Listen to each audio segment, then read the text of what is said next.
아무리 잘나도 제 아무리 똑똑해도 돌을 100만 번을 깨우쳤어도 하나님을 떠난 존재를 하나님은 죽었다라고 표현하시는 겁니다.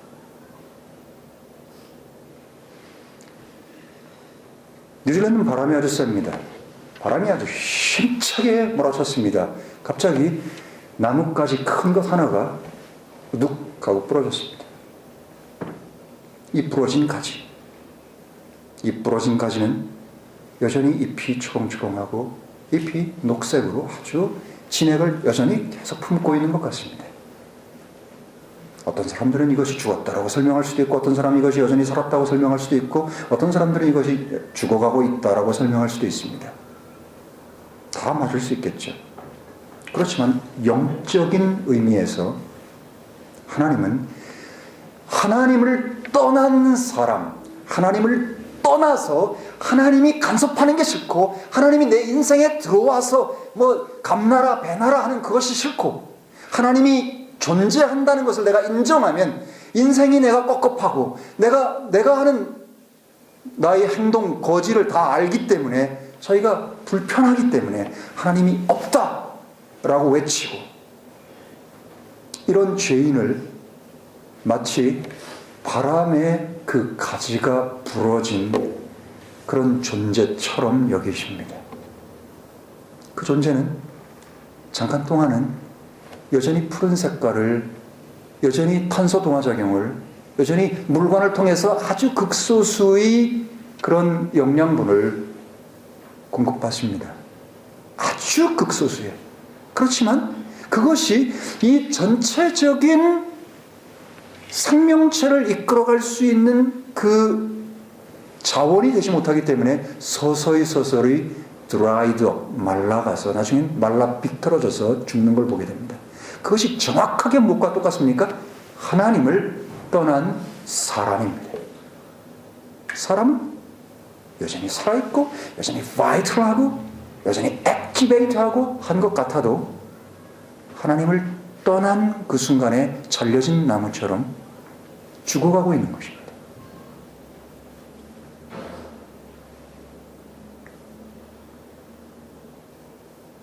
이 죽어가고 있는 나무를 다시 살릴 수 있는 유일한 방법은 그 나무에다가 젖붙이는 것밖에 없습니다. 그것은 사람의 힘으로 할 수 없습니다. 오직 하나님만 그 일을 하실 수 있습니다. 자, 이것들이 제가 지난주에 생각을 해봤던 그런 부분들입니다. 자, 16장입니다. 노아복음 16장 1절부터 먼저 8절까지 말씀을 읽어보겠습니다. 권역으로 읽겠습니다. 1절부터 8절까지의 말씀입니다. 또 그분께서 제자들에게 말씀하시되, 어떤 부자에게 청지기가 있었는데 그 청지기가 부자의 재산을 허비했다는 비난이 들린지라. 이에 부자가 그를 불러 말하되, 내가 너에 대하여 듣는 이 말이 어찌 된 일이뇨? 내 청지기 집을 청산하라. 내가 더 이상 청지기가 되지 못하리라 하니, 청지기가 속으로 말하되, 주인이 내게서 청지기 집을 빼앗으니 내가 무엇을 할꼬? 땅을 파지도 못하겠고 구골하자니 부끄럽구나. 시간이 좀 갔겠죠? 내가 할 일을 알았도다. 내가 청지기 집에서 쫓겨날 때 사람들이 나를 자기 집으로 받아들이게 하자 하고 주인에게 빚진 자를 다 불러다가 처음 온 자에게 말하되, 내 주인에게 얼마를 빚을 졌느냐 하니, 말하되 기름 100동이니이다 하니, 그에게 말하되 내 증서를 가지고 빨리 앉아 50이라 쓰라 하고, 또 다른 이에게 말하되 너는 얼마나 빚을 졌느냐? 말하되 밀 100동이니이다 하니, 그에게 말하되 내 증서를 가져다가 80이라 쓰라 하였는지라.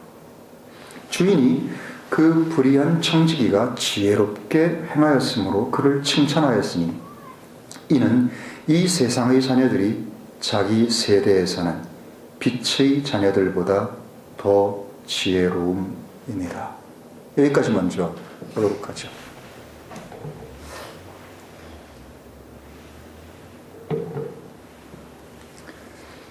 이 말씀을 어떤 분들은 어렵다고 하고, 어떤 분들은 헷갈린다고, 어떤 분들은 이게 무슨 뜻인지 모르겠다고 하고, 어떤 분들은 뭐 명확하다고 하고, 저도 잘 몰랐습니다.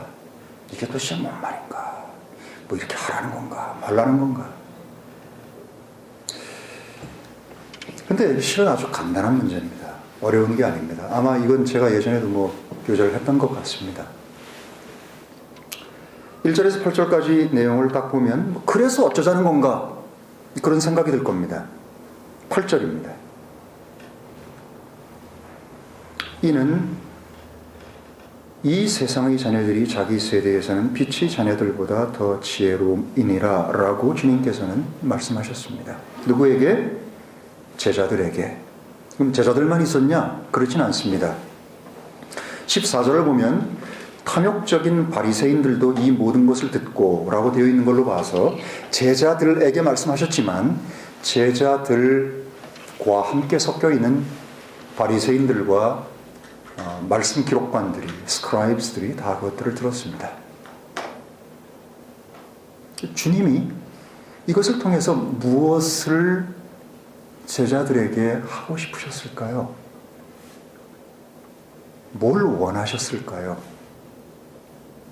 곧 우리에게 뭘 원하고 계시는 걸까요?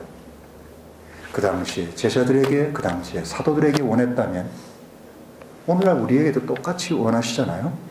뭘 원하시는 걸까요? 한 가지입니다. 왜 세상의 자녀들이 이렇게 지혜롭게 행하는데 빛의 자녀인 너희가 최소한도 그와 같이 지혜롭게 되지 못하느냐? 그만큼은 지혜로워야 되지 않겠냐? 이겁니다.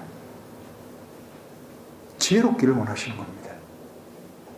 세월을 아끼고 그리고 인생의 연수를 잘 계산해서 지혜롭기를 원하시는 겁니다. 저 여기에 무궁무진한 보화가 담겨 있습니다. 근데 문제는 뭔가 하면 볼 눈을 가지고 있어도 못 보는 사람이 있고 들을 귀가 있어도 못 듣는 사람이 있다는 사실입니다. 또 한 가지는요. 난 이게 듣기 싫어. 난 싫어. 난 당최 싫어. 난 이런 게 싫어.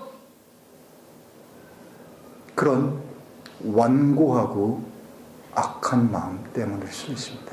그렇기 때문에 여러분 내 마음과 내 생각을 잘 살펴야죠. 들어보죠. 뭘 원하시는 건지.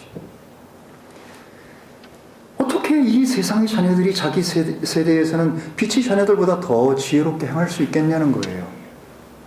너희는 지혜의 그분이신 지혜의 영을 소유한 자들인데 어떻게 이 세상 지혜, 그 지혜를 소유한 세상의 자녀들보다 너희들이 덜 지혜로울 수 있겠냐? 더 지혜로워라. 무엇이 지혜로운가? 그 지혜를 설명하고 있는 겁니다. 19절입니다. 내가 너희에게 말하노니. 자, 여기는 이제 패러블이 딱 끝난 상태에서 설명을 하십니다. 불의의 만몬으로 친구들을 사귀라. 명령입니다. Make to yourselves friends of the mammon of unrighteousness. 불의의 만몬으로 친구를 사귀라. 이는 너희가 실패할 때 그들이 너희를 영존하는 거처들로 맞아들이게 하려 함이라. 지극히 작은 것에 신실한 자는 많은 것에도 신실하고 지극히 작은 것에 불의한 자는 많은 것에도 불의하니라. 그러므로 만일 너희가 불의한 만몬에게 신실하지 아니하면 누가 참된 부를 너희에게 믿고 맡기겠느냐? 만일 너희가 남의 것에 신실하지 아니하면 누가 너희의 것을 너희에게 주겠느냐? 여기까지 먼저 보시죠.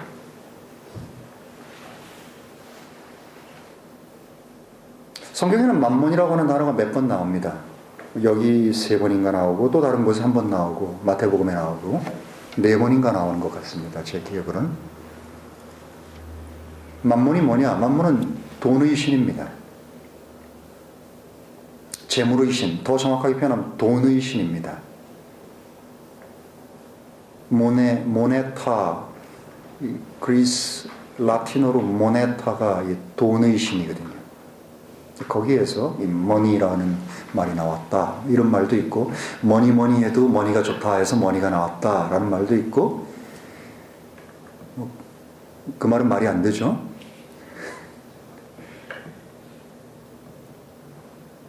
주님은 만몬을 불의의 만몬이라고 설명을 했습니다. 주님이 그러셨어요. 그럼 맞을까요? 틀릴까요? 맞습니다. 그럼 만몬이라는 돈이라는 걸 한번 생각을 한번 해보십시오. 돈이 왜 생겼을까요?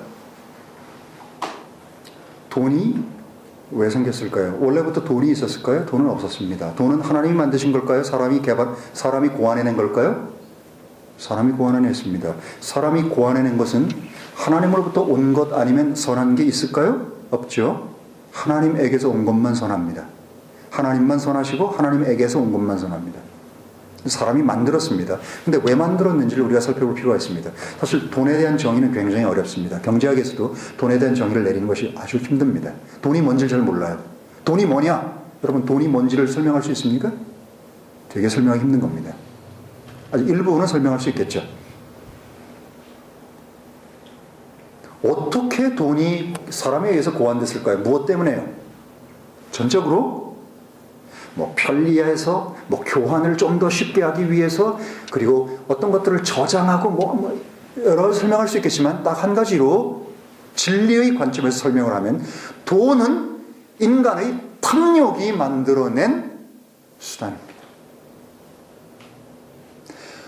없는 사람, 가난한 사람, 눌린 사람들이 돈을 만들 필요가 있겠습니까, 여러분?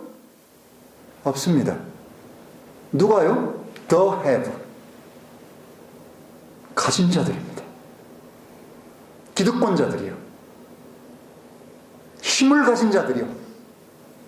누리는 자들이요. 권세를 부리는 자들이요. 그런 자들이 어떻게 하면 고기를 생산하고 바꾸는데 이걸 오래 저장할 방법이 없잖아요. 냉동창고도 없고, 이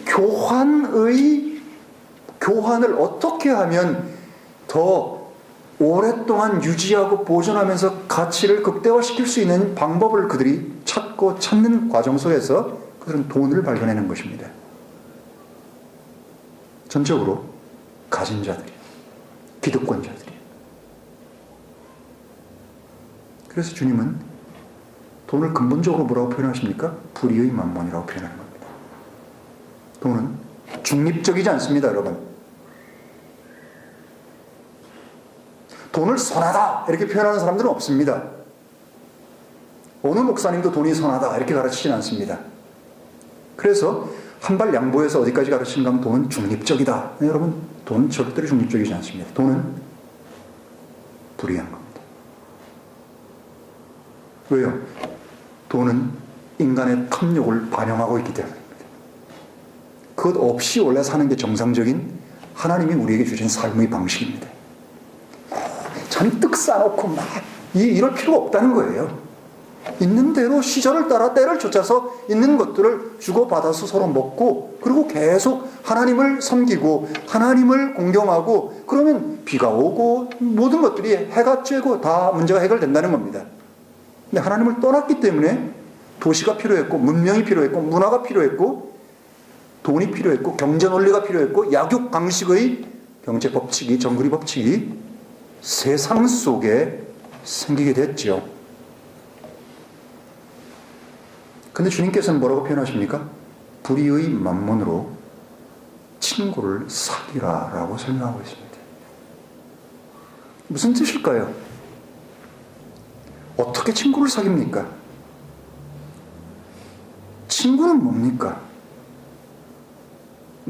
이런 많은 생각들이 이 make to yourselves friends of mammon of unrighteousness, 이 한 문장에서 우리 좀 많이 생각해 볼 수 있습니다. 주님이 원하시는 게 어떤 걸까요? 너희가 지금